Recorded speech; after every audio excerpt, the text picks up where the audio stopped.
কাঁঠালের সময় যদি কাঁঠালের বিচি ভর্তাই না খাই তাহলে কি হয়, তাই আজ নিয়ে বসে বললাম কাঁঠালের বিচি ভর্তা করতে।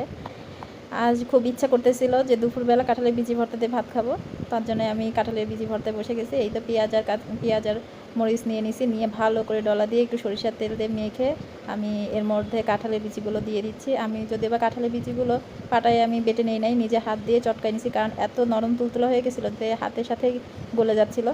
তো তারপরে আমি ভর্তা করতেছিলাম, এই তো ভর্তার লাস্ট ফিনিশিংয়ে এসে কি সুন্দর ফিনিশ হয়ে গেছে, বেশিক্ষণ সময় লাগে নাই হাত দিয়ে চটকাইতে। অবশেষে আমার ভর্তা কমপ্লিট হয়ে যাওয়ার পরে গরম গরম ভাতের সঙ্গে নিয়ে নিচ্ছি একটু কাঁঠালের ভর্তা। মুখে দিতে কি টেস্ট আর কি মজা লাগতেছে। তো আজকে ভাত মনে হচ্ছিলো যে কাঁঠালের বিচি ভর্তা দিয়ে আমি সম্পূর্ণ ভাত শেষ করে দেবো, খালি গপ গপ মুখের ভিতর তুলে নিচ্ছিলাম।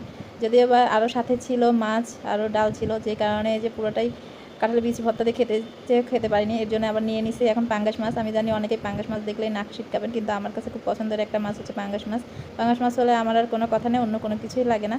সবই ছিল আজকে দুপুরে আমার পছন্দের খাবার, আমি নিজে এর জন্য একা একাই খেয়ে ফেলছি। তো এই তো পাঙ্গাস মাছ দিয়ে খাওয়া শেষ করতেছি, খাওয়া শেষ করে আবার একটু ডাল নিয়ে নেবো। ডাল না নিলে তো খাওয়ার মনে হয় আমার কাছে পরিপূর্ণতাই পায় না। একটু ডাল নিছি, ডালের সাথে এখন আবার চেষ্টা করতেছি যে হচ্ছে কাঁঠালের বিচি ভর্তা নিতে, কারণ এত কষ্ট করে ভর্তা করছি, ভর্তা তো রেখে দিতে ইচ্ছা করতেছে না। তো আবার ওই যে কাঁঠালের বিচি ভর্তা দিয়ে ডাল দিয়ে কটা ভাত খাচ্ছি।